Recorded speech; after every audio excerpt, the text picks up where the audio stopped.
ஒரு பெரிய காடு. அந்த காட்டுக்கு மத்தியில் ஒரு ஆசிரமம். அங்கே ஒரு முனிவர் இருந்தார். பல இடங்கள்லேருந்து வர்ற குழந்தைகளுக்கு அவர் பாடம் சொல்லி கொடுத்துக்கிட்டு இருக்கிறார். ஏழை பணக்காரர் அப்படிங்கிற வித்தியாசம்லாம் கிடையாதுங்க. எல்லாரும் அவர்கிட்ட தங்கள் பிள்ளைகளை அனுப்பி வச்சாங்க. மன்னர்களுடைய பிள்ளைங்க கூட அங்கே அவர்கிட்ட தான் படிக்கிறதுக்கு வருவாங்க. ஆனால் அந்த முனிவரை பொறுத்த வரைக்கும் எல்லா பிள்ளைங்களும் ஒன்று தான். இது யார் வீட்டு பிள்ளைன்னெல்லாம் பார்க்க மாட்டார், எல்லாரும் சமம். மாணவர்கள்லாம் அங்கேயே மாத கணக்கில் வருஷ கணக்கில் தங்கி இருந்து பாடம் கற்றுக்கிட்டு போகிறது வழக்கம். அவராக பார்த்து போன்னு சொல்கிற வரைக்கும் அங்கேயே இருக்கணும், படிக்கணும். குருகுல வாசம். ஒரு சமயம் ஒரு ராஜகுமாரனும் அவர்கிட்ட படிச்சுக்கிட்டு இருந்தான். அவனுக்கு ஒரு 15 வயசு இருக்கும். சில வருஷம் கழித்து இந்த முனிவர் தன்கிட்ட இருக்கிற மாணவர்களுக்கெல்லாம் பரீட்சை வச்சார். அவங்களுடைய அறிவு முதிர்ச்சியை கணிக்கிறதுக்காக பல சோதனைகள்லாம் வச்சார். ஒவ்வொருத்தராக பார்த்து இனிமேல் நீங்கள் உங்கள் வீட்டுக்கு போகலாம் அப்படின்னு சொல்லி அனுப்பி வச்சுக்கிட்டு இருக்கிறார். எல்லாரும் போயிட்டாங்க. கடைசியாக மிஞ்சி இருந்தது ஒரே ஒரு மாணவன். அவனை மட்டும் வீட்டுக்கு அனுப்பல. யார் அந்த பையன் தெரியுமா? அவன்தான் அந்த ராஜகுமாரன். ராஜகுமாரனுடைய தந்தைக்கு, அதுதான் இந்த ராஜாவுக்கு, அங்கே வயசு ஏறிக்கிட்டே போகுது. என்ன இது, படிக்க போன பையன் இன்னும் திரும்பி வரலையே அப்படின்னு நினைச்சார். வந்துட்டா சீக்கிரமா அவனுக்கு பட்டம் கட்டிவிட்டு நாம விலகிக்கலாமே அப்படின்னு நினைச்சாரு. கல்யாணம் வேற பண்ணி பார்க்கணும் பையனுக்கு. ஆனால் பையன் வர்ற வழியை காணும். ராஜா பார்த்தார். சரி, நேர்லேயே போய் என்னன்னு தெரிஞ்சுட்டு வந்துடுவோம் அப்படின்னு காட்டுக்கு புறப்பட்டார். அங்கே போய் முனிவரை பார்த்தார். முனிவர் இவரை அன்பாக வரவேற்று உட்கார வச்சார். அதுக்கப்புறம் ராஜா மெதுவா, எல்லாரையும் வீட்டுக்கு அனுப்பி வச்சுட்டீங்களாமே, ஏன் பிள்ளைய மட்டும் அப்படின்னு சொல்லி மெதுவாக இழுத்தார். முனிவர் இதுக்கு உடனே பதில் சொல்லலை. ராஜாவை கூப்பிட்டுட்டு போய் விருந்தினர் குடிசையில் தங்க வச்சார். அதுக்கப்புறம் சொன்னார், உங்கள் மகன் எல்லா பாடங்கள்லையும் முதலிடம் வாங்கியிருக்கான். இப்படி முதலாவதாக வர்ற மாணவனுக்கு நாங்கள் இன்னொரு தேர்வு வைக்கிறது வழக்கம். அதுலேயும் அவன் முதலாவதாக வந்துட்டான்னா அவன் ஒரு பெரிய வித்வான் அப்படிங்கிற கௌரவத்தை அடைஞ்சிருவான் அப்படின்னார். அதாவது முனிவர் அப்படி சொல்கிறார். அப்படி சொல்லிவிட்டு போயிட்டார் அவர். ராஜா அங்கேயே தங்கிட்டார். ராத்திரி படுத்து தூங்கினார். காலையில் எழுந்திரிச்சு அந்த குடிசைக்கு வெளியில் வந்தார் பல்லு விளக்கறதுக்காக. அந்த சமயத்தில் தூரத்தில் ஒருத்தன் ஒரு கையில் கோடாலியை வச்சுக்கிட்டு தலையில் ஒரு பெரிய விறகு கட்டை சுமந்துக்கிட்டு வந்துக்கிட்டு இருக்கிறது மாதிரி தெரிஞ்சுது. யாராவது விறகு வெட்டியாக இருக்கும் அப்படின்னு நினைச்சார் ராஜா. கிட்ட வந்ததும் உத்து பார்க்குறாரு. பார்த்தா அது தன்னோட புள்ள. திகைச்சு போயிட்டார். என்ன இது, ஒரு ராஜகுமாரனை கூட இது மாதிரி வேலையெல்லாம் செய்ய சொல்கிறாங்களே அப்படின்னு நினைச்சார். ராஜகுமாரன் விறகு கட்டை கொண்டுகிட்டு போய் கொல்லை பக்கம் வச்சான். அந்த சமயம் முனிவர் அங்கே வந்தார். என்ன மகனே, விறகு வெட்டிட்டு வந்துட்டியா? சரி, இப்போ ஒரு துடைப்பத்தை எடுத்துக்கோ, விருந்தினர் குடிசையின் வாசல் பக்கத்தை கூட்டி பெருக்கி சுத்தம் பண்ணு போ அப்படின்னார். அப்படியே செய்கிறேன் குருவே அப்படின்னு சொல்லிவிட்டு போனான். சுத்தம் பண்ண ஆரம்பிச்சிட்டான். ராஜா பார்த்தார் இதை. உடனே ஓடியாந்தார். மகனே, என்ன காரியம் பண்ணுற? துடைப்பத்தை கீழே போடுனார். இப்போ அந்த ராஜகுமாரன் சொல்கிறான், தந்தையே, இது என்னுடைய குருதேவரோட உத்தரவு. இங்கே நான் ஒரு மாணவன். இங்கே அரசனும் ஒன்று தான், ஆண்டியும் ஒன்று தான். குருதேவர் சொல்கிறத மறுக்காமல் செய்கிறது தான் எங்கள் கடமை அப்படின்னா. இந்த சமயம் முனிவர் அங்கே வந்தார். இவனை முதுகில் தட்டி கொடுத்தார். அப்புறம் ராஜா கிட்ட சொன்னார், அரசே, உங்கள் புள்ள எங்கள் கடைசி தேர்வுலையும் வெற்றி பெற்றுட்டான். பணிவு தான் மாணவர்களின் மிக உயர்ந்த குணம். குருநாதர் சொல்றது மனசுக்கு பிடிக்கலன்னா கூட மறுக்காம செய்யணும். அப்படி செய்யறதுனால எதை செய்யலாம் எதை செய்யக்கூடாது அப்படிங்கிற விவேகம் அவங்களுக்கு வந்துடும். செய்யக்கூடாததை கூட பெரியவங்க சொல்லிவிட்டா செஞ்சுதான் ஆகணும் அப்படிங்கிற பணிவு அவங்களுக்கு வந்துடும். இந்த குணம் வந்துட்டுதுன்னா அவங்க எத்தனை கடினமான வேலையா இருந்தா கூட ரொம்ப சுலபமா செஞ்சு முடிச்சிருவாங்க. தூக்கத்திலேயும் அப்புறம் துக்கத்திலேயும் தோண்டு போட மாட்டாங்க. இந்த பணிவும் விவேகமும் அவங்க கிட்ட மன உறுதியை ஏற்படுத்தும். அந்த உறுதி உங்க பையனுக்கு வந்தாச்சு. இனிமே அவனை நீங்க அழைச்சிட்டு போகலாம். அவன் நிச்சயமா பேரும் புகழும் பெறுவான் அப்படின்னார். ராஜா அவரை பார்த்து, குருதேவா, புரிஞ்சுக்கிட்டேன், என்னை மன்னிக்கணும் அப்படின்னாரு. அதுக்கப்புறம் மகனை அழைச்சிக்கிட்டு நாட்டுக்கு திரும்பி வந்துட்டார். இந்த கதையை இன்று ஒரு தகவலில் சொல்லுங்க சார், உங்கள் நிகழ்ச்சியில் சொல்லுங்க சார் அப்படின்னு சொல்லி மாணவர்கள் கேட்டால் பணிவாக இருக்கிறது எப்படி அப்படிங்கிறத புரிஞ்சுக்குவாங்க அப்படின்னு சொன்னார் ஒருத்தர். சரி சொல்லுவோம், அதுக்கு முன்னாடி நேர்லேயே ஒரு பையன்கிட்ட சொல்லி பார்க்கலாமே அப்படின்னு தோணுச்சு. உடனே ஒரு பையனை கூப்பிட்டோம். ஏன்பா உங்கள் வாத்தியார் உனக்கு இது மாதிரி ஒரு பரீட்சை வச்சா என்ன பண்ணுவேன் அப்படின்னு கேட்டோம். நானும் அப்படி தான் சார் நடந்துக்குவேன், விறகு வெட்டுவேன், தொடப்பத்தினால கூட்டி சுத்தம் பண்ணுவேன், உடனே செஞ்சு முடிச்சிருவேன் சார் அப்படின்னா. பலே பரவாயில்லையே அப்படின்னோம். ஆமாம் சார், அப்படி செஞ்சால் தானே வீட்டுக்கு அனுப்புவார், இல்லைன்னா இன்னொரு வருஷம் இங்கேயே இருந்து படின்னு சொல்லி விடுவாரு, அதனால் அப்படி செய்வேன் அப்படிங்கிறான் அந்த பையன். ஒரு காட்டில் ஒரு நரி இருந்தது. ஒரு நாள் காலை நேரம் அது தன்னுடைய இருப்பிடத்திலிருந்து வெளியில் வந்தது. கொஞ்சம் தூரம் நடந்து வந்தது. அப்போ தான் அது தன்னோட நிழலை கவனித்து பார்த்தா அது ரொம்ப நீளமாக பெருசாக இருக்குது. காலை நேரத்தில் நிழல் அப்படி தானே இருக்கும். ஆனால் அந்த நரிக்கு அந்த விஷயம் தெரியல. தன்னுடைய நீண்ட பெரிய நிழலை பார்த்து ஆச்சரியப்பட்டது. ஆஹா, நாம் இவ்வளவு பெருசாக இருக்கிறோம் அப்படின்னா என்னுடைய காலை சாப்பாட்டுக்கு ஒரு யானை இல்லைன்னா ஒரு ஒட்டகம் கிடைச்சாதான் சரியாக இருக்கும் போல இருக்கு அப்படின்னு முடிவு பண்ணிக்கிட்டுது. உடனே ஒரு யானை அல்லது ஒட்டகத்தை தேடி அலைஞ்சுது, எங்கே கிடைக்கும்னு. கிடைக்கவே இல்லை. மத்தியானம் 12 மணி ஆயிட்டுது. பசியோடு அலையுது. இப்போ தன்னோட நிழலை பார்த்தது. அது மத்தியான நிழல் எப்படி இருக்கும், அது ரொம்பவும் குறுகி போய் தெரிஞ்சுது. உடனே அந்த நரி என்ன நினச்சிக்கிட்டு தான் தெரியுமா, காலை ஆகாரம் சாப்பிடாததுனால நம்ம உடம்பு இப்படி அழிச்சு போட்டுதே அப்படின்னு நினச்சிக்கிட்டு தான். கொஞ்ச நேரம் கழித்து மறுபடியும் தன்னுடைய நிழலை பார்க்குது. அது இன்னமும் குறுகி போய் காலடியிலேயே வந்துட்டுது. அதுக்கு பயமாக போயிடுது. ஐயையோ, இன்னும் கொஞ்ச நேரத்தில் நாம் இறந்துருவோம் போல இருக்க, இப்போ என்ன செய்யறது? இந்த சமயத்தில் ஒரு எறும்பு கிடைச்சா கூட போதும், அதை நம்ம காலை ஆகாரமாக நினச்சி சாப்பிட்டுள்ளாமே அப்படின்னு நினச்சிதான். நம்முடைய நிழல் கூட நம்மளை மாதிரியே தான் அடிக்கடி மாறிக்கிட்டே தான் இருக்குது. அது எப்பவும் ஒரே மாதிரி இருக்கிறது இல்லை. மனிதனுக்கு ஏற்படுகிற தன்முனைப்பு இருக்கு பாருங்க, ஈகோ, அது கூட ஒரு நிழல் மாதிரி தானா. அப்படி நினைக்க ஆரம்பிச்சுட்டா அதனால ஏதும் பிரச்சனை வராதான். தன்முனைப்பை நிழல் போலவே ஏற்றுக்கொள்ளுங்கள் அப்படிங்கிறது பெரியவங்க கருத்து. ஒரு காரியத்தை வெற்றிகரமாக நல்ல விதமாக செஞ்சு முடிக்கிறோம்னு வச்சுக்கோங்க. அந்த சமயத்தில் ஒரு வித நுட்பமான தற்பெருமை நமக்குள்ள உண்டாகுது. இது இயற்கையானது, அதனால இது மேலே பற்று வைக்கக்கூடாது. அப்படி வைக்க ஆரம்பிச்சுட்டா அந்த தற்பெருமை ஒரு நிரந்தர விருந்தாளியாக நம்மகிட்ட தங்கிக்கும். நம்ம நிழல் எப்படின்னு பாருங்க, நாம் நடக்கும் பொழுது நம்ம பின்னாடியே வரும். தன்முனைப்பையும் அப்படியே நினச்சிக்கோங்க. நிழல் யாருக்கும் எந்த பிரச்சனையையும் உண்டாக்குறது இல்லை. ஆனால் அந்த நிழலை கண்டே நாம் பயப்பட ஆரம்பிச்சுட்டா நாம் எதுலேயும் வெற்றி காண முடியாது. நிழலோட சண்டை போடக்கூடாது. அது மாதிரி தன்முனைப்போடவும் நாம் சண்டை போட வேண்டியதில்லை. இல்லாத ஒன்றோடு சண்டை போடுறது எப்படின்னா, அது இருட்டோட சண்டை போடுறது மாதிரி. நாம் நிழல் கிடையாது, நம்ம கிட்ட இருக்கிற தன்முனைப்பு ஒரு நிழல். நம்ம நிழலையும் நமக்கு சமமாக பார்க்குறோம் பாருங்க, அங்கே தான் சிக்கலே ஆரம்பம். இப்போ நாம் நடந்து போய்கிட்டு இருக்கிறோம். நம்ம நிழல் தரையில் விழுது. யாரோ ஒருத்தர் நம்ம நிழல் மேலே காலை வச்சு நடந்து போகிறார். உடனே அவர்கிட்ட சண்டைக்கா போகிறோம், ஏண்டா என் நிழலை மிதிச்ச அப்படின்னு. நமக்கு தெரியும் அது நிழல் தாங்கிறது. அவர் உங்கள் மேலே நடக்கலை, உங்களுடைய நிழல் மேலே தான் நடக்கிறார். அது மாதிரி உங்கள் தன்முனைப்பின் மேலே யாராவது நடந்தால் உங்களை அவமானப்படுத்துறதா நினைக்கிறீங்க. காரணம், நாமளும் நம்ம தன்முனைப்பும் ஒன்றுங்கிற நினைப்பு தான் காரணம், மற்றபடி வேற ஒன்றும் கிடையாது. நம்ம நிழல் மேலே நடக்கிறவர் நம்மளை காயப்படுத்துறதில்லை. தன்முனைப்பை வேண்டாத ஒன்றாவும் பார்க்க வேண்டியதில்லை. அது இயற்கை. நிழலை உங்கள் முன்னாடி வைக்க வேணாம், அது உங்கள் பின்னாடியே இருக்கட்டும்.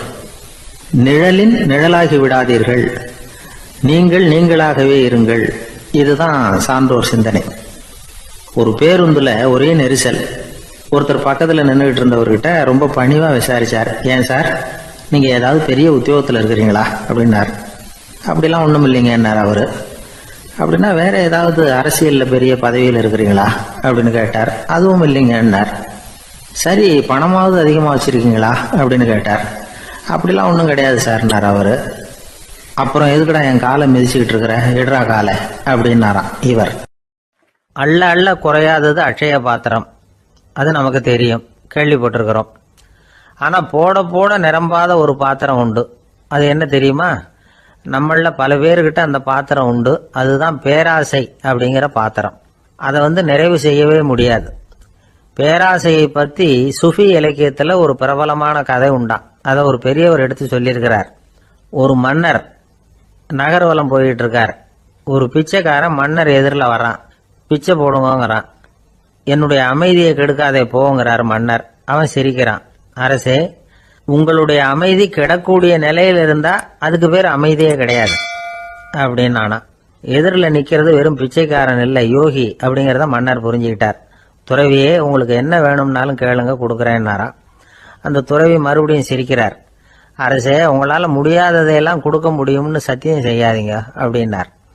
மன்னருக்கு கோபம் வந்துட்டுது. என்ன இவர் இப்படி சொல்றாரு அப்படின்னு நினைச்சார். நகர்வலத்தை பாதியிலேயே நிறுத்தினார். வாங்க அரண்மனைக்குன்னார். துறவியை அழைச்சிக்கிட்டு அரண்மனைக்கு வந்துட்டார். துறவி தன்கிட்ட இருந்த பிச்சை பாத்திரத்தை நீட்டினார். இது நிறைய எனக்கு பொற்காசுகள் வேணும் அப்படின்னாராம். அவ்வளவுதானா, இது ஒரு பெரிய காரியமா அப்படின்னு கையை தட்டினாராம் மன்னர். ஒரு பெரிய தாம்பாளம் நிறைய பொற்காசுகள் வந்து சேர்ந்தது. அதை அள்ளி போட்டார். போட போட அந்த பிச்சை பாத்திரம் நிரம்பவே இல்லை. பொற்காசுகள் போட போட அவ்வளவே உள்ள வாங்கிக்கிட்டே இருக்குது. அரசாங்க கஜானாவே காலி ஆயிட்டுது. மூட்டை மூட்டையா பொற்காசுகளை கொட்டி பார்த்துட்டாங்க. அது முழுங்கிக்கிட்டே இருக்குது. கடைசி வரைக்கும் அந்த பிச்சை பாத்திரம் வந்து நிரம்பவே இல்லை. அரசர்கிட்ட இருந்த கர்வம் போயிட்டுது. அப்படியே பொத்துன்னு துறவி காலில் விழுந்தார். அப்போ அந்த துறவி சொன்னாராம், மன்னா, இந்த பிச்சை பாத்திரத்தை உங்களால மட்டும் இல்லை, வேற யாராலையும் நிரப்ப முடியாது. அதுக்கு என்ன காரணம்னா, இது வந்து சாதாரண பிச்சை பாத்திரம் இல்லை, பேராசைகளோட வாழ்ந்து செத்து போன ஒரு மனிதனின் மண்டை ஓடுது அப்படின்னாராம். பாருங்க, இதுதான் அந்த சுஃபி இலக்கிய கதை. செத்த பிறகும் நிறைவு இல்லைன்னா அது எப்பேற்பட்ட பேராசையா இருக்கும்னு யோசிச்சு பார்த்துங்க. நம்மால் ஒருத்தர் கல்யாணம் பண்ணிக்க பொண்ணு பார்த்துக்கிட்டு இருந்தார். அழகு, அறிவு, படிப்பு எதுவும் தேவையில்லை, பணம் மட்டும் இருந்தா போதும் அப்படின்னு பார்க்கறவங்க கிட்ட எல்லாம் சொல்லி வச்சார். ரொம்ப நாளைக்கு அப்புறம் ஒரு பணக்காரர் கிடைச்சார். அவர் சொன்னார், இதை பாருங்க, எனக்கு 20 வயசுல ஒரு மகள், அவளை நீங்க கல்யாணம் பண்ணிட்டா 2 லட்சம் பணம் கொடுப்பேன். 25 வயசுல ஒரு பொண்ணு, அவளை கல்யாணம் பண்ணிட்டா 2.5 லட்சம் தருவேன். 30 வயசுல ஒரு பொண்ணு இருக்கா, அவளை கல்யாணம் பண்ணிட்டா 3 லட்சம் தருவேன். என்ன சொல்ற அப்படின்னாராம். இவன் கொஞ்ச நேரம் யோசிச்சு பார்த்துருக்கான். அதுக்கப்புறம் மெதுவா அவரை நிமிர்ந்து பார்த்து, ஏன் சார், உங்ககிட்ட 50 வயசுல ஏதாவது பொண்ணு இருக்கா அப்படின்னு கேட்டானா. சில பேரை இப்படி சொல்றது உண்டு. அடுத்தவங்களை அனுசரிச்சு நடந்துக்க தெரியல, அவன் என்ன சார் மனுஷன் அப்படிம்பாங்க. சக மனிதர்களோட எப்படி பழகிறது அப்படின்னு தெரியாததுனாலேயே பல பேர் இன்னைக்கு சங்கடப்பட்டுக்கிட்டு இருக்கிறாங்க. வசதி வாய்ப்பெல்லாம் சரியா இருக்கும், ஆனா வாழ்க்கை சரியா இருக்காது. இன்னொருத்தர்கிட்ட எப்படி பேசுறது பழகிறதுங்கிறது தெரியாததுனாலதான் இந்த அவஸ்தை. சரி, இந்த அவஸ்தை இல்லாம வாழறது எப்படி? இதுக்கு அனுபவசாலிகள் சில வழிமுறைகளை சொல்றாங்க. அதெல்லாம் என்னென்னங்கிறத இப்ப தெரிஞ்சுக்குவோம். முதல்ல நம்ம நாக்கு நம்ம கண்ட்ரோல்ல இருக்கணும். வார்த்தைகளை வந்து கொட்டி விட்டு அதுக்கப்புறம் அள்ள முடியாம கடந்து கஷ்டப்படக்கூடாது.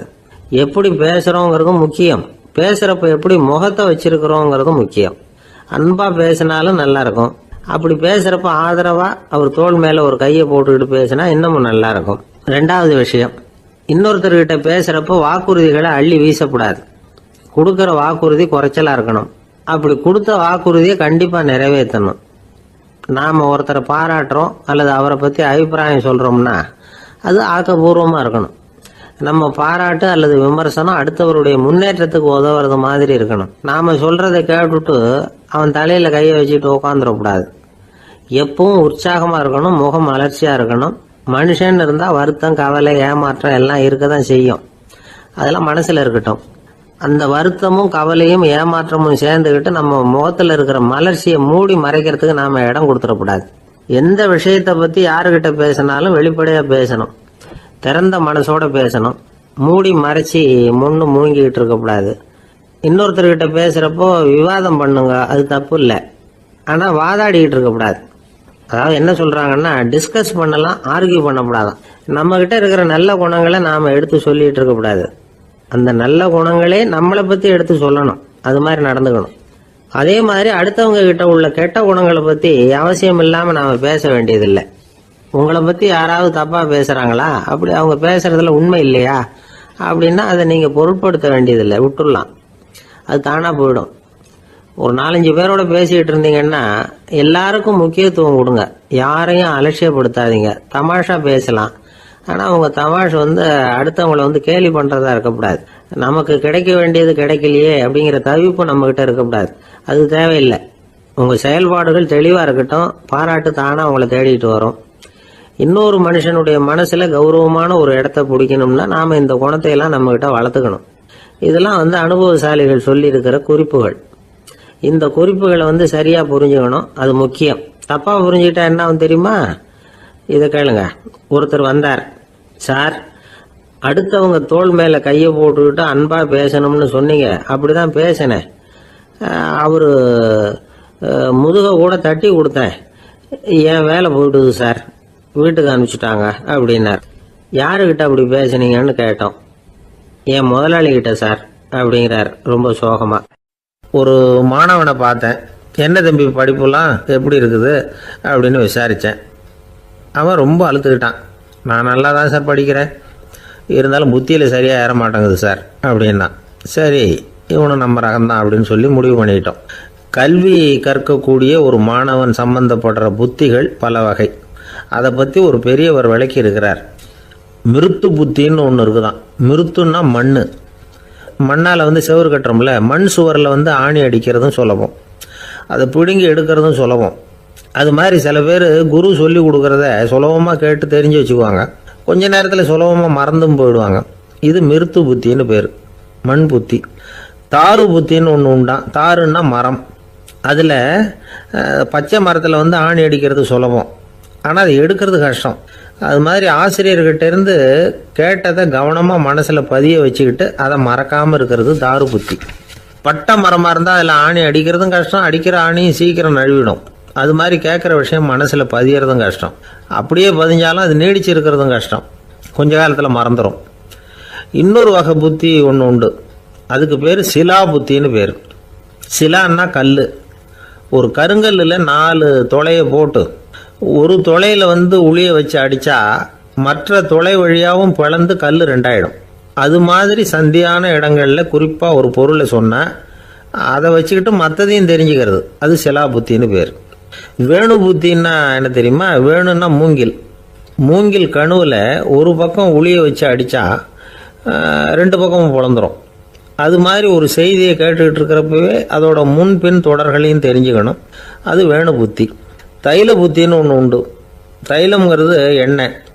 தண்ணியில் ஒரு துளி எண்ணெயை விட்டால் அது தண்ணி பூரா பரவி போடுதில்ல, அது இப்படி பரவுறது மாதிரி ஆசிரியர் சுருக்கமாக ஒரு கருத்தை சொன்னால் அதை வச்சுக்கிட்டு பூரா விஷயங்களையும் தெரிஞ்சுக்கணும், அது தைல புத்தி.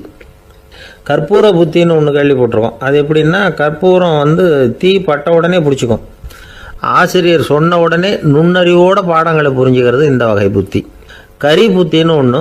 அது எப்படின்னா, கரியில் நெருப்பை வச்சு விசிறிய பிறகு அதுக்கப்புறம் அது கறி நெருப்பாகும். அது மாதிரி காலம்பரை சாயந்தர வேலைகளில் ஆசிரியர் பாடம் சொல்லி கொடுப்பார், அதை கொண்டு புரிஞ்சுக்கிறது இந்த வகை. கதலித்தண்டு புத்தின்னு ஒன்று சொல்லுவாங்க. கதலிங்கிறது வாழை மரம். வாழைத்தண்டில் தீ வைக்கிறது எவ்வளவு சிரமமோ அவ்வளவு சிரமத்தோடு கல்வி கற்கிறது கதலித்தண்டு புத்தி. இதை தவிர இன்னும் சில வகையான மாணவர்களை கூட அடையாளம் காட்டுறாங்க.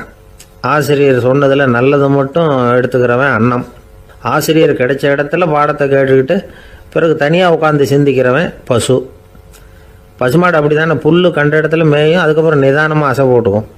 ஆசிரியர் சொன்னதை தவிர வேற எதையும் சொல்ல முடியாதவன் கிளி. பல இடங்களில் பாடங்கள் கேட்டு கடைசியில் ஒன்றும் புரியாமல் போகிறவன் ஆடு.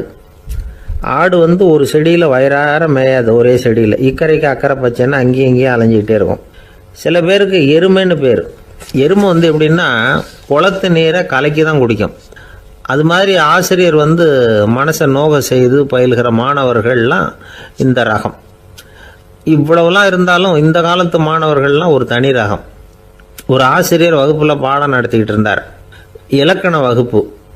இறந்த காலம், நிகழ்காலம், எதிர்காலம், past tense, present tense, future tense, இதை பற்றிலாம் பாடம் நடத்துகிறார். எல்லாம் சொல்லி கொடுத்துட்டு இப்போ நான் ஒரு வாக்கியம் சொல்லுவேன், அது என்ன காலம் அப்படிங்கிறத நீங்கள் சொல்லணும்னார் ஆசிரியர். சரி, நாங்கள் மாணவர்கள்லாம், நான் நாளைக்கும் பாடம் நடத்த போகிறேன், இது என்ன காலம் அப்படின்னு கேட்டார் ஆசிரியர்.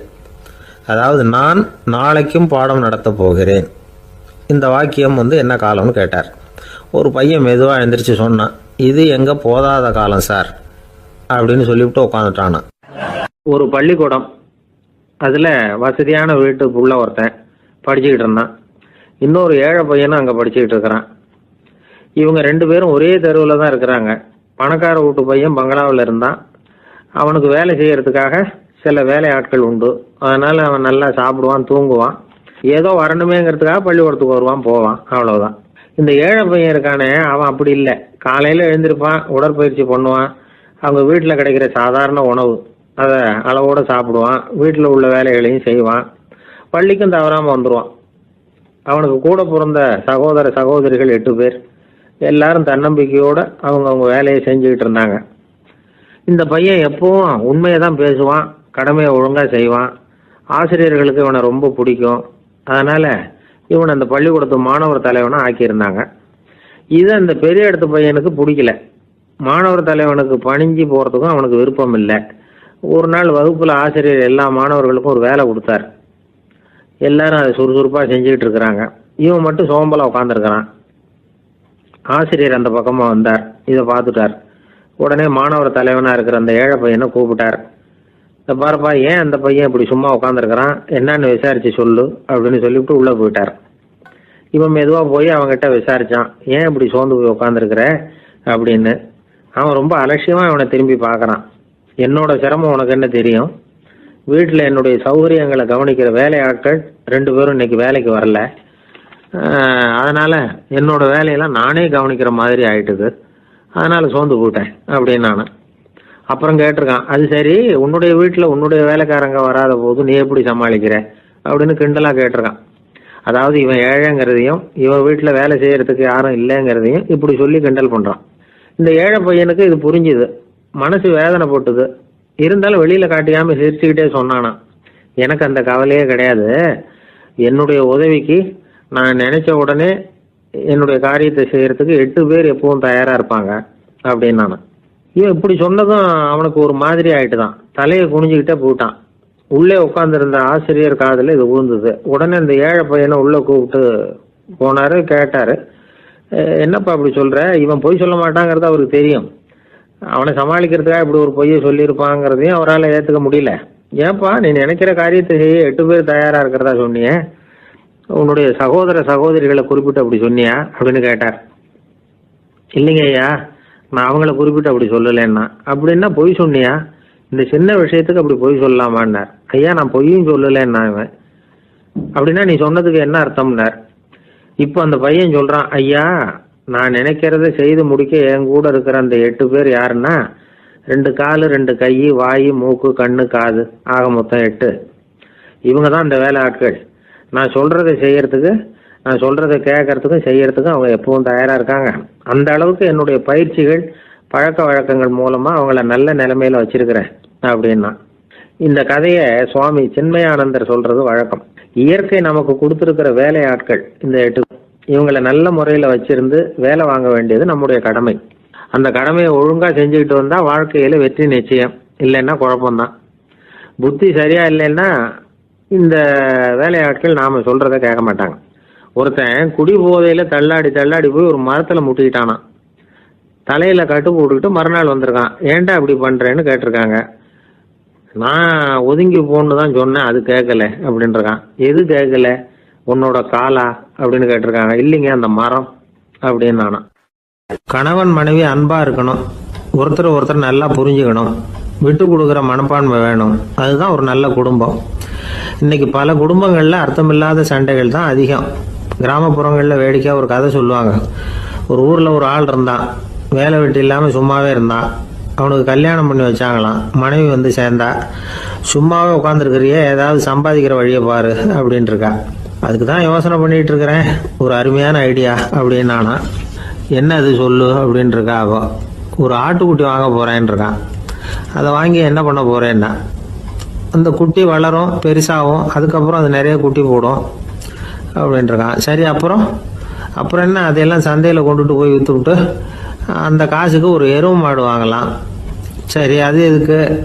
எருவு மாடு நிறைய பால் கொடுக்கும், அதை கொண்டுகிட்டு போய் பால் பண்ணையில் கொடுப்பேன், அல்லது நானே விற்றுருவேன், கை நிறைய காசு கிடைக்கும். அதுக்கப்புறம் ஒரு பசுமாடு வாங்குவேன், பாலையும் விற்கலாம், நாமளும் காய் போட்டு சாப்பிட்லாம், இப்படிலாம் சொல்லியிருக்கான். அப்போ அந்த பொண்ணு சொல்லிச்சான், அடுத்த தெருவில் இருக்கிற எங்கள் அம்மா வீட்டுக்கும் கொஞ்சம் பால் கொடுத்து அனுப்பலாம் அப்படின்ட்டுருக்கான் அந்த பொண்ணு. இந்த இடத்துல கணவனுக்கு கோவம் வந்துட்டுது. அது எப்படி உங்கள் அம்மா வீட்டுக்கு எதுக்கு கொடுக்கணும், அதெல்லாம் முடியாதுன்றிருக்கான். இந்த இடத்துல சண்டை ஆரம்பமாயிட்டுது. கொஞ்ச நேரத்தில் 2 பேரும் சத்தம் போட ஆரம்பிச்சிட்டாங்க. கடுமையான சண்டை நடக்கிறத பக்கத்து வீட்டுக்காரன் காதில் வாங்கினான். அவன் ஓடியாந்தான். அவனுக்கு தெரியும், வாங்காத மாட்டுக்காக இப்படி சண்டை போட்டுக்கிட்டு இருக்கிறாங்கங்கிறது அவனுக்கு புரியும். அவன் ஓடி வந்து சொன்னான், ஏண்டா உன்னோட பசுமாட்டை ஒழுங்காக கட்டி போடக்கூடாதான்ருக்கான். என்னடா சொல்கிறேன்னா இவன், உன் மாடு என் தோட்டத்தில் வந்து மேய்ஞ்சுட்டுது, பயிரெலாம் நாசமாயிட்டுது, 10,000 ரூபா அளவுக்கு சேதம், அதை வாங்கிட்டு போகிறதுக்கு தான் வந்தேன், குடுறா 10,000 நானா. இவன் அரண்டு போயிட்டான். அப்புறம் சொன்னா, டே நான் இன்னும் மாடே வாங்கலையே, அதுக்குள்ளே அது வந்து எப்படிடா உன் தோட்டத்தில் மேயும், என்னடா உளறேன்ருக்கான். நீ தாண்டா இப்போ உளறிக்கிட்டு இருக்க, மாடே வாங்கலை, அதுக்குள்ளே எப்படிடா வந்து உன்னுடைய மனைவி அவங்க அம்மா வீட்டுக்கு பால் கொடுத்து அனுப்ப முடியும் அப்படின்னு அவன் கேட்டானா. நம்மளால இப்போ தான் புத்தி வந்துதான். அர்த்தமே இல்லாத சண்டை போட்டுக்கிட்டு இருக்கிறோம் அப்படிங்கிறத அவன் புரிஞ்சுக்கிட்டானான். இது நம்ம முன்னோர்கள் சொல்லியிருக்கிற ஒரு கதை. சண்டையில் தான் அர்த்தம் இல்லையே தவிர கதையில் அர்த்தம் உண்டு. அதாவது இல்லாத விஷயங்களுக்காக சண்டை போட்டுக்கிட்டு இல்லறத்தை வீணாக்கிக்கிட்டு இருக்கிற மனிதர்கள் இன்றைக்கு நிறைய பேர் இருக்கிறாங்க. ஒருத்தன் தன்னுடைய மனைவியை பற்றி மாமனார்கிட்ட புகார் சொன்னானா, மாமா உங்கள் பொண்ணு அர்த்தமில்லாத சண்டை போடுறா, எதுக்கு எடுத்தாலும் எடுத்தெறிஞ்சு பேசுகிறா அப்படின்ட்டுருக்கான்.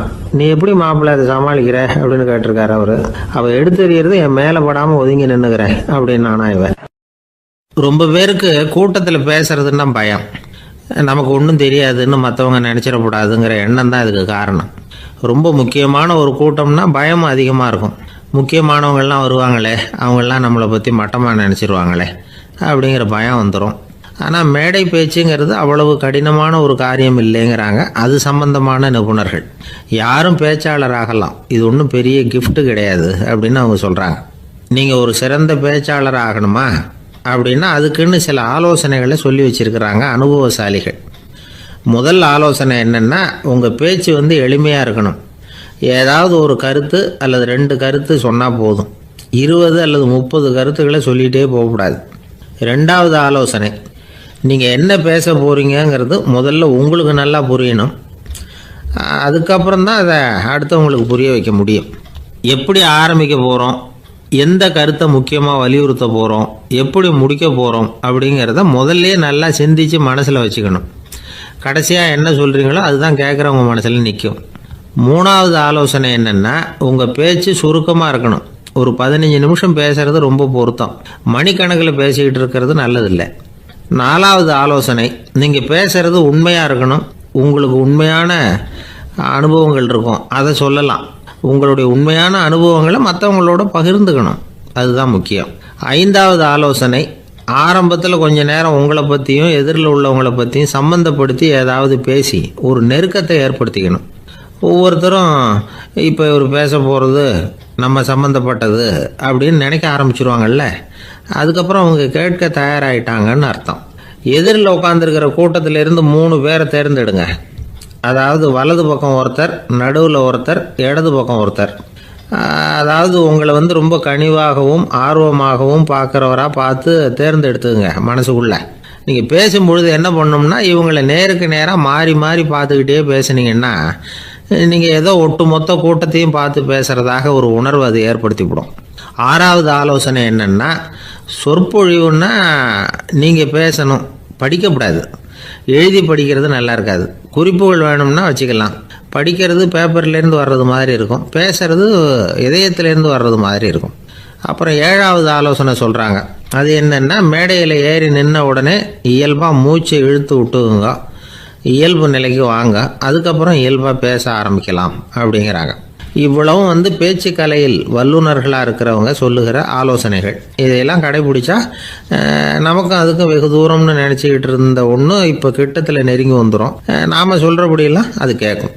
ஒரு பேச்சாளர், அவருக்கு சுருக்கமாகவே பேச தெரியாது. மேடையில் ஏற்றி விட்டுவிட்டா போதும், ஆரம்பிச்சிருவார், நிறுத்த மாட்டார், பேசிக்கிட்டே இருப்பார். ஒரு தடவை அவர் ஒரு கூட்டத்தில் ரொம்ப நேரம் பேசிக்கிட்டே இருக்கிறார். எதிரில் பொறுமை இழந்த ஒருத்தர் தன்னுடைய கை கடிகாரத்தை காட்டினார். அதை கவனித்த பேச்சாளர், மன்னிக்கணும், கை கடிகாரம் நான் கொண்டுகிட்டு வர மறந்துட்டேன், அதுதான் நேரம் போனதே தெரியல அப்படின்னு சொல்லியிருக்கிறார். இதுக்கு அவர் சொன்னாராம் கோபமாக, ஏய்யா கடிகாரத்தை தான் பார்க்க முடியல மறந்துட்டேன், பக்கத்தில் மாட்டிருக்கிற கேலண்டரையாவது பார்க்கக்கூடாதா அப்படின்னாராம். தானத்தில் சிறந்தது எது அப்படின்னு ஒரு கேள்வியை கேட்டு தானத்தில் சிறந்தது நிதானம் அப்படின்னு அதுக்கு ஒரு பதிலும் சொல்கிறவங்க உண்டு. நிதானம் ரொம்ப அவசியம், அதுவும் இன்றைய உலகத்துக்கு ரொம்ப அவசியம். இன்றைக்கி உலகம் ரொம்ப பரபரப்பாக போய்கிட்டு இருக்குது. பொறுமையாக இருக்கணும்னு நினைக்கிறவங்களால கூட அப்படி இருக்க முடியறதில்ல. பொறுமையை சோதிக்கிறது மாதிரி பல சம்பவங்கள், அதையெல்லாம் சந்திச்சே தீர வேண்டியிருக்குது.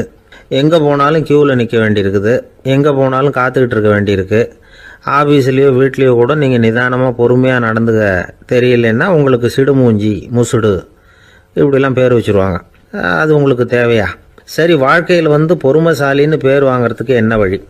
முதல் பாயிண்ட், நீங்கள் நினைக்கிறது, எதிர்பார்க்கறது, செய்கிறது எல்லாமே 100% கரெக்டாக நடக்கணும்னு ஆசைப்படக்கூடாது.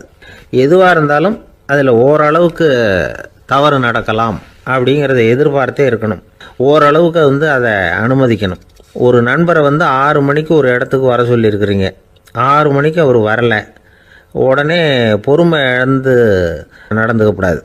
ஒரு 10 நிமிஷம் டிலே ஆகலாம். ஒரு வர்ற வழியில் பஸ்ஸு கூட ஏதாவது டிராஃபிக்கில் மாட்டியிருக்கலாம். அதெல்லாம் எதிர்பார்த்தே கொஞ்சம் காத்திருக்கிறதுல ஒன்றும் தப்பு இல்லை. சில சமயம் டிலே ஆகிறது கூட நல்லதாக முடியும். ஒரு பஸ்ஸை தவற விட்டுட்டு ஐயோ கொஞ்சம் ஒரு 2 நிமிஷம் முன்னாடி வந்திருந்தா பிடிச்சிருக்கலாமே அப்படின்னு தவிச்சிக்கிட்டு இருப்பாங்க சில பேர். அடுத்தபடியாக வர்ற பஸ்ஸு நேரடியாக நீங்கள் போக வேண்டிய இடத்துக்கே கொண்டு போய் விடுற பஸ்ஸாக கூட இருக்கலாம். அது உங்களுக்கு முன்னாடி தெரியாதுல்ல. சில நெருக்கடியான சூழ்நிலைகளை தமாஷா எடுத்துக்கிறதுக்கு பழகிக்கணும். சில இடங்களுக்கு போகிறப்ப காத்திருக்கிறதுக்கு நம்ம மனசை தயார்படுத்திக்கிட்டே போகணும். ஒரு ரயிலுக்கோ பஸ்ஸுக்கோ அல்லது விமானத்துக்கோ கப்பல் பிரயாணத்துக்கோ போகிறப்போ அங்கே போய் நீங்கள் மணிக்கணக்கில் கூட காத்துக்கிட்டு தான் இருக்கணும். புறப்படுற நேரம் கூட மாறலாம். நீங்கள் போய் சேர்ந்ததும் அது உடனே புறப்படணும்னு கட்டாயமாக என்ன?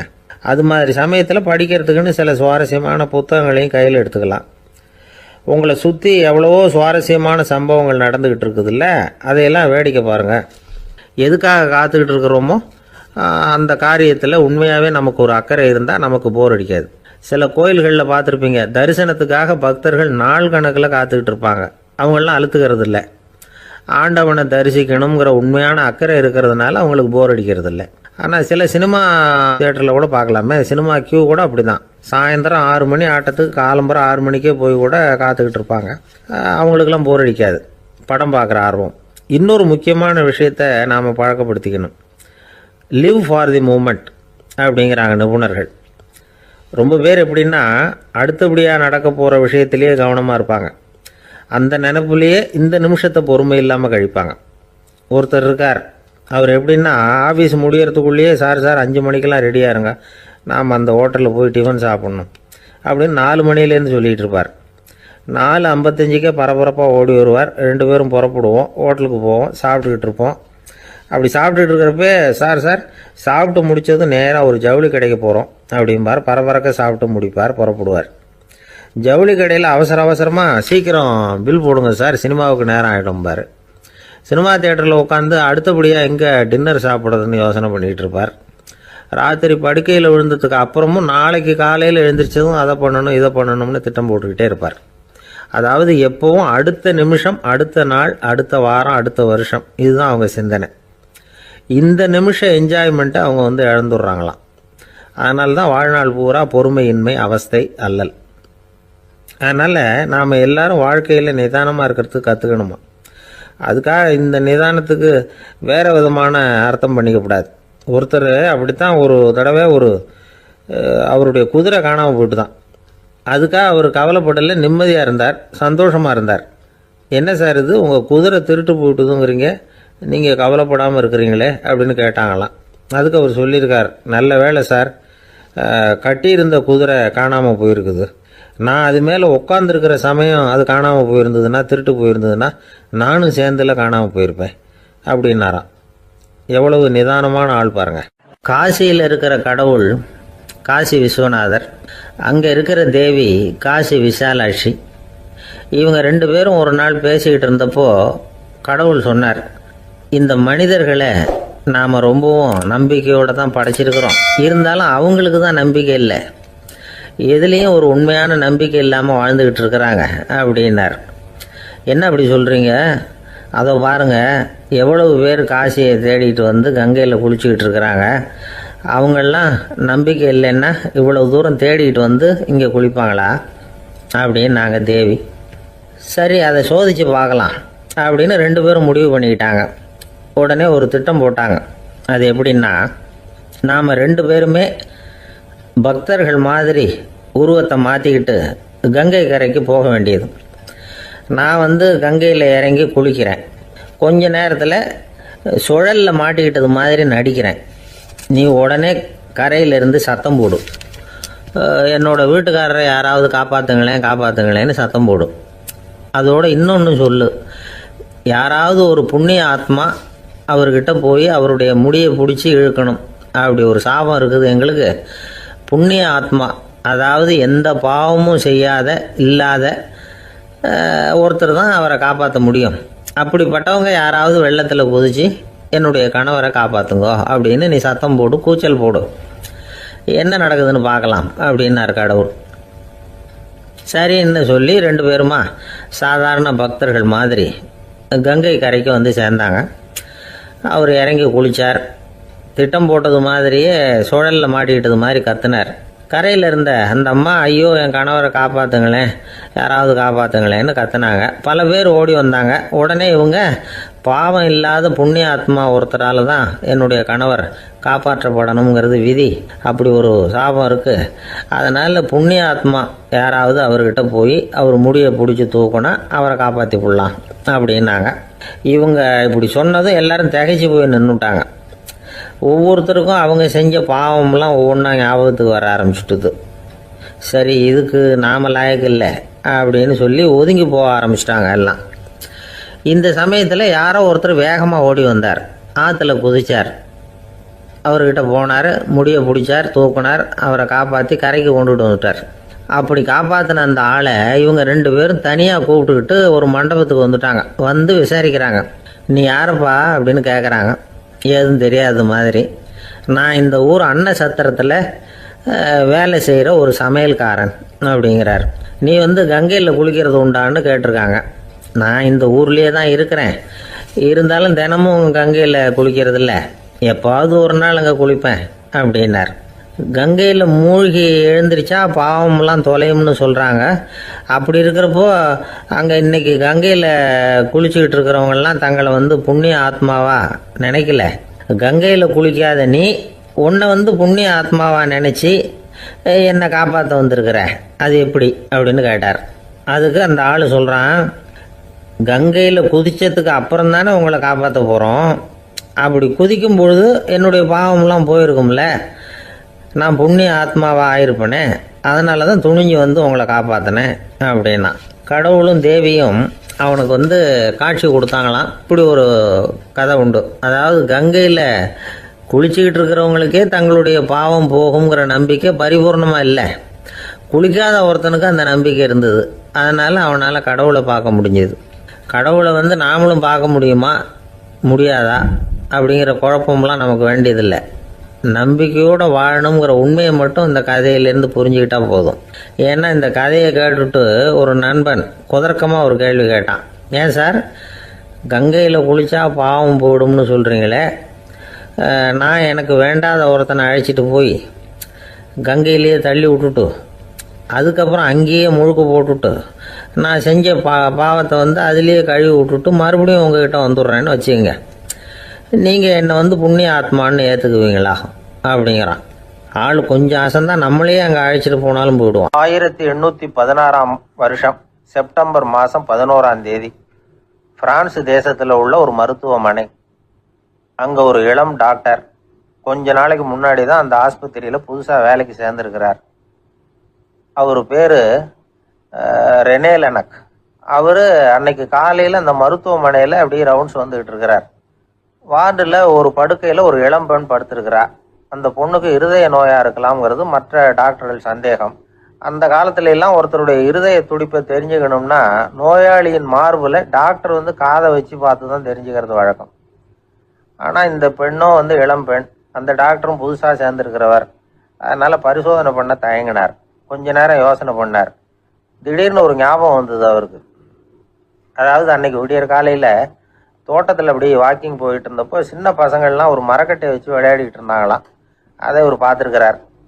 அது என்ன விளையாட்டுனா, ஒரு நீளமான மரப்பலகை, அதில் ஒரு முனையில் ஒரு பையன் தன்னுடைய காதை வச்சுக்கிட்டு இருக்கிறான், மறுமுனையில் இன்னொரு பையன் அந்த மரப்பலகையை ஒரு ஆணியால் கீறிக்கிட்டு இருக்கிறான். ஒரு முனையில் ஆணியால் கீறும் பொழுது மறுமுனையில் காதை வச்சிருக்கிற பையனுக்கு அந்த சத்தம் துல்லியமாக கேட்குது. அந்த டாக்டருக்கு காலையில் பார்த்த இந்த விளையாட்டு ஞாபகத்துக்கு வந்துட்டுது. உடனே என்ன பண்ணார் தெரியுமா? ஒரு நீளமான காகிதத்தை எடுத்தார். அதை அப்படியே உருளை மாதிரி உருட்டினார். ஒரு முனையை அந்த நோயாளியின் மார்பில் இடது பக்கம் வச்சார், இன்னொரு முனையில் தன்னுடைய காதை வச்சார். என்ன ஆச்சரியம்! நோயாளியின் மார்பில் நேரடியாக காதை வச்சு கேட்கறத விட துல்லியமாக கேட்டுது இதய துடிப்பு. இதய துடிப்பு மட்டும் இல்லை, மூச்சு இழுத்து விடுறது, திரவ பொருள்களின் அசைவு, எல்லா சத்தமும் தெளிவாக கேட்குது. கிரேக்க மொழியில் ஸ்டெத்தாஸ் அப்படின்னா மார்பு, ஸ்கோப்பின் அப்படின்னா பார்ப்பதுன்னு அர்த்தம். அதனால் டாக்டர் ரெனே லெனக் தான் கண்டுபிடிச்ச கருவிக்கு ஸ்டெத்தஸ்கோப் அப்படின்னு பேர் வச்சார்.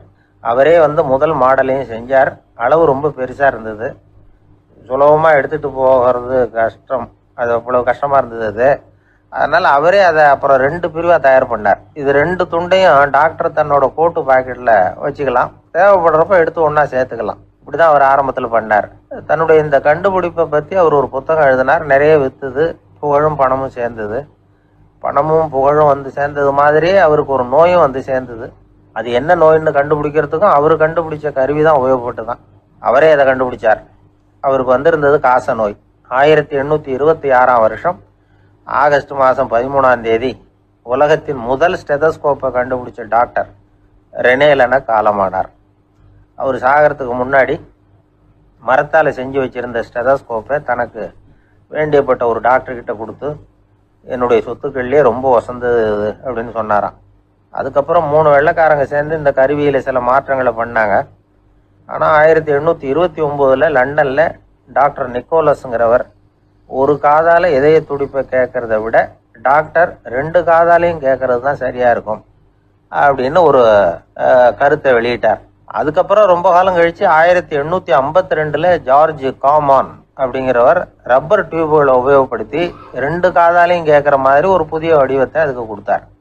அதுக்கு பிறகு அது படிப்படியாக எவ்வளவோ மாற்றங்கள் இருந்தாலும் ஆரம்பத்தில் டாக்டர் ரெனே லெனக் உருவாக்கின அடிப்படை மாடலை யாரும் மாற்றி அமைக்கலைங்கிறது தான் முக்கியமான விஷயம். நமக்கு தெரிஞ்ச ஒரு ஆஸ்பத்திரி, அதில் ஒரு நோயாளி, காலை நேரத்தில் நர்ஸு அந்த பக்கமாக போயிட்டு இருந்தாங்க. அதை பார்த்துட்டு ஒரு நர்ஸுன்னு கத்துறார். நர்ஸு அவசரமாக ஓடி வந்து என்ன விஷயம்னு கேட்டாங்க. சிஸ்டர், இங்கே பாருங்கள், உங்கள் டாக்டரை என் நெஞ்சில் ஒரு காதை வச்சு கேட்டுக்கிட்டு இருக்கிறார் அப்படின்னார் நோயாளி.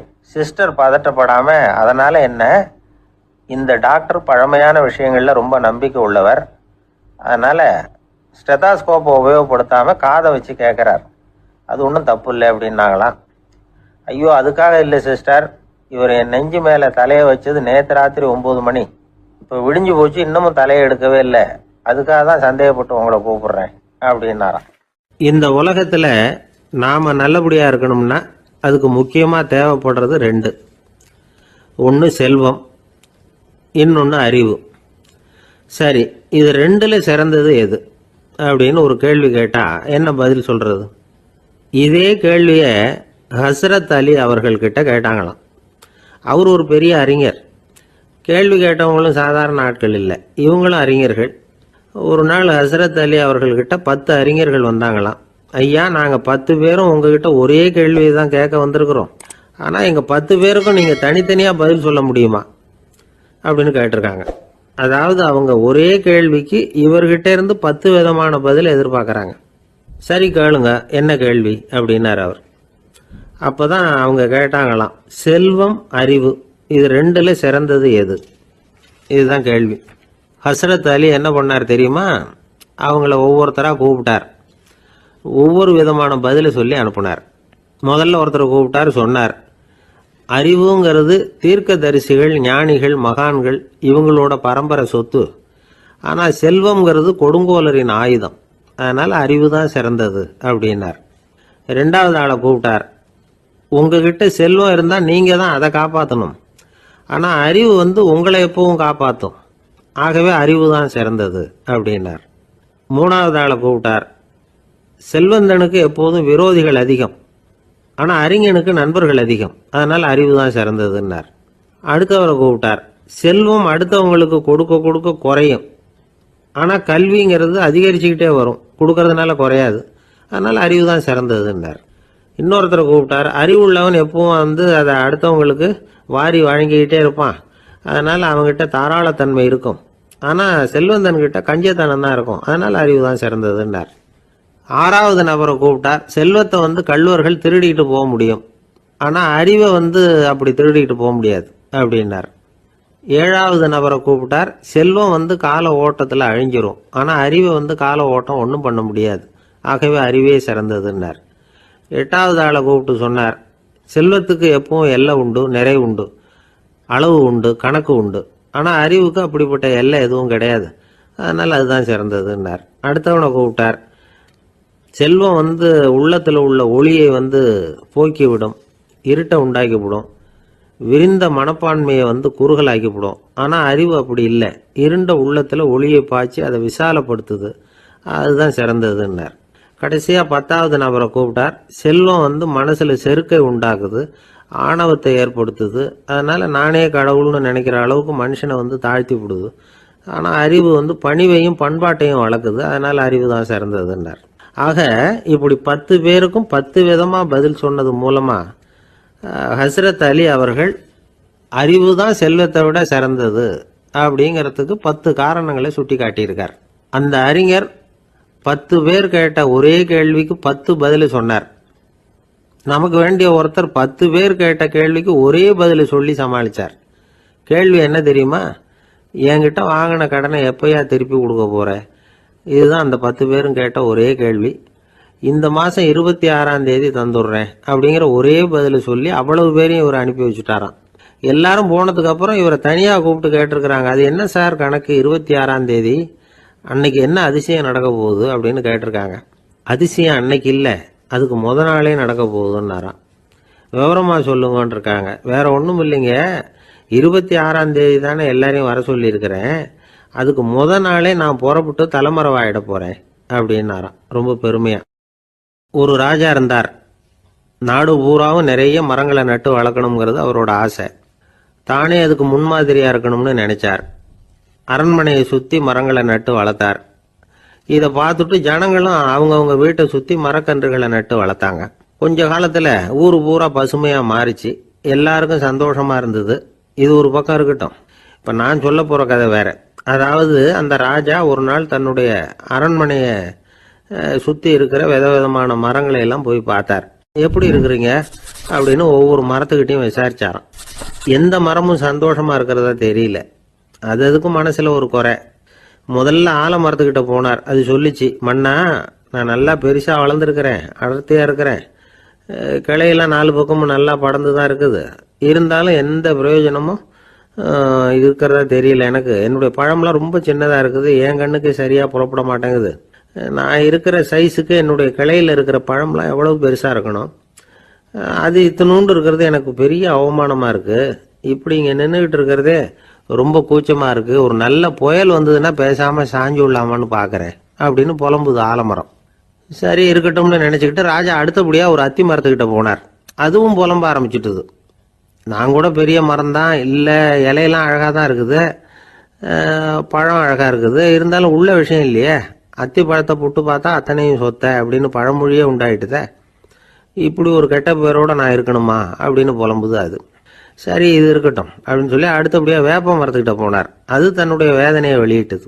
எனக்கு எவ்வளவோ மருத்துவ குணங்கள்லாம் இருக்கிறதா சொல்லிக்கிறாங்க, இருந்தாலும் என்ன பிரயோஜனம், என்னுடைய பழத்தை மனிதர்கள் யாரும் விரும்பி சாப்பிட்றது இல்லையே அப்படின்னுது.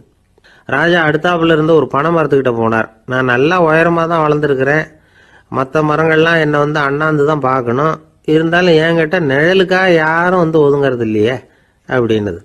என்ன இது எல்லா மரமும் இப்படி திருப்தி இல்லாமல் இருந்துகிட்டு இருக்குதே அப்படின்னு நினச்சிக்கிட்டே ராஜா அடுத்தபடியாக அங்கே இருந்த ஒரு பைன் மரத்துக்கிட்ட போனார். அழகாக உயரமாக பசுமையாக தான் இருந்தது. ஆனால் பழமோ பூவோ கிடையாது. அதை நினச்சி அது வருத்தப்பட்டுக்கிட்டு இருக்குது. ஓக் மரம் அது ஒன்று நின்றுட்டு இருந்தது. அது என்ன சொல்லிச்சுன்னா, இலையுதிர் காலத்தில் என் மேலே இருக்கிற எல்லா இலைகளும் உதிர்ந்து போடுது, முடி கொட்டின மனிதர்கள் மாதிரி மொட்டையாக நான் நிற்க வேண்டி இருக்குது, என்ன வாழ்க்கை இது அப்படின்னு சொல்லி அழுத்துக்கிட்டது.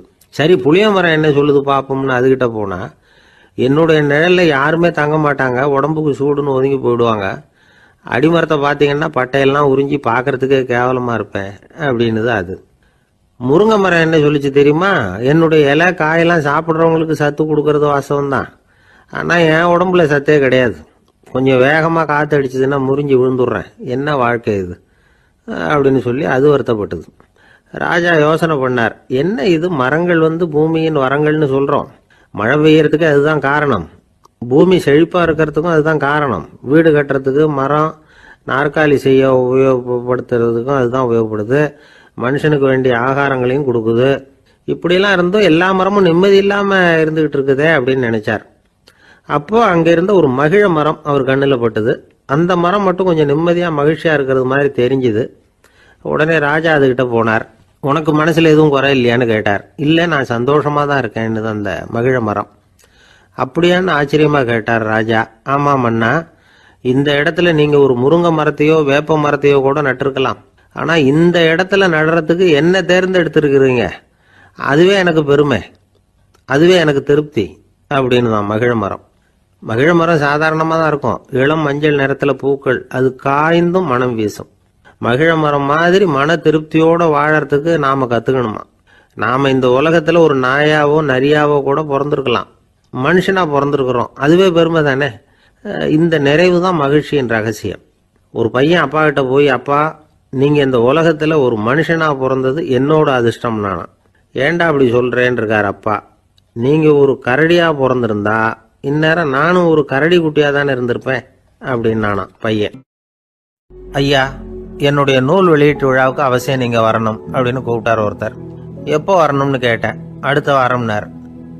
சரி, புத்தகம் தயாராகிட்டுதா அப்படின்னு. நாளைக்கு தான் அச்சிக்க கொடுக்க போகிறேன்னார். என்னங்க இது, புத்தகம் அச்சிடுறதுக்கு முன்னாடியே அழைப்புதழை அச்சடிச்சு விட்டீங்களே அப்படின்னு கேட்டேன். அதனால் என்னங்க, அந்த காலம் மாதிரியா இப்போல்லாம் அச்சுக்கலை எவ்வளவோ முன்னேறியாச்சுங்க. Linotype, monotype, phototype, laser, இப்படி என்னென்னமோ வந்தாச்சு. இன்னைக்கு கொடுத்தா நாளைக்கே புத்தகம் தயார் அப்படின்னார். இப்படி இந்த அளவுக்கு முன்னேறி இருக்கிற இந்த அச்சுக்கலை ஆரம்பத்தில் எப்படி இருந்தது தெரியுமா? அந்த காலத்தில் காகிதம்னா என்னன்னே தெரியாது, அப்படி ஒன்று கண்டுபிடிக்கப்படவே இல்லை. அப்போல்லாம் எதையாவது ஒன்று எழுதணும்னா அதுக்கு ஆட்டு தோலை தான் பயன்படுத்தி இருக்கிறாங்க.